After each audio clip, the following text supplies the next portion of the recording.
Hello, Canadian teen book lovers. Welcome to week 4 of my marathon of books. I can't believe it's been a whole 28 days of reading. That's crazy, but also awesome.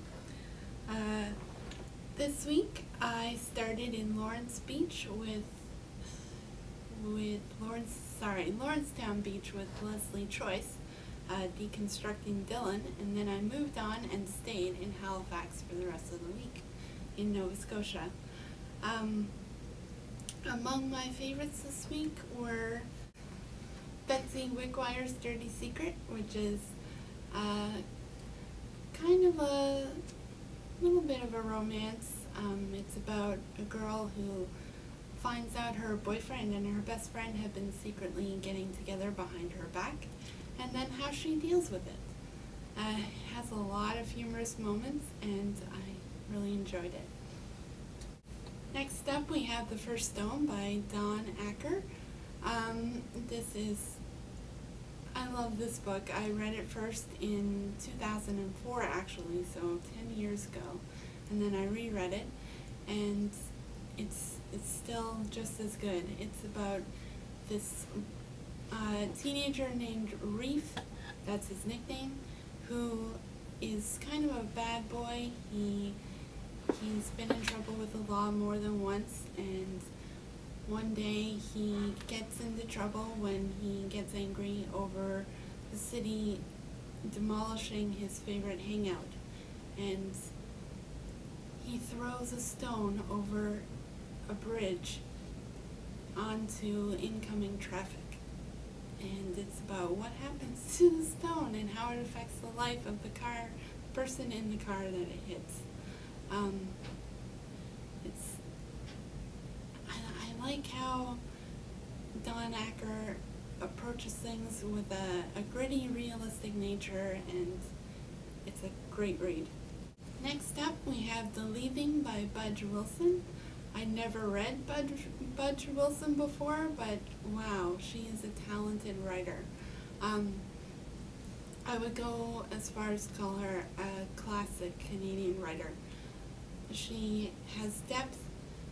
She understands family relationships. She talks about female equality. I would say she's for older readers, older teen to adult readers, but she's worth it. Next up, we have my 2 reluctant reads of the week.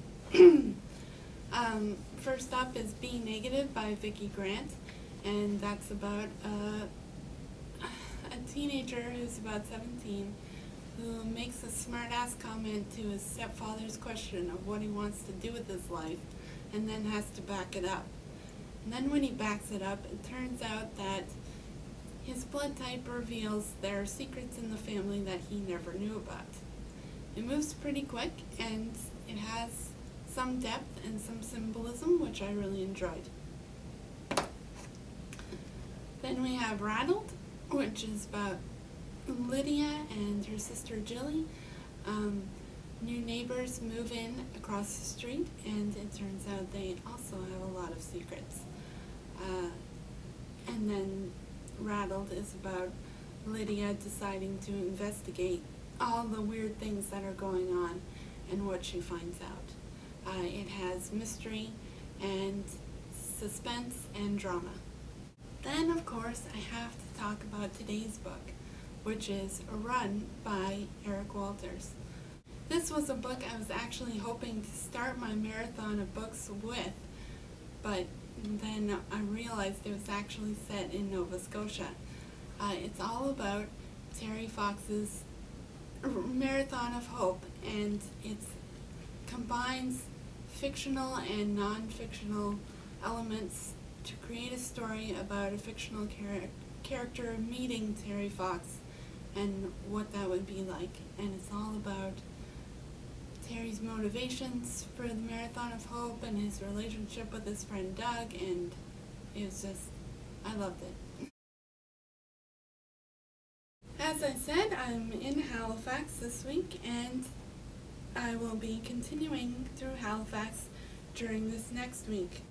In real life, not in books, I am going to the Ontario Library Association Conference on Thursday to Saturday, which I'm very excited about because I love going there every year. It's so great to be around other teachers and librarians who have the same passion for books that I do. And I love going to the expo and getting free books and seeing authors and going to all the different, to see the different speakers. And also on Saturday, the host for lunch is Commander Chris Hadfield. So I'm very, very excited to get to hear what he has to say.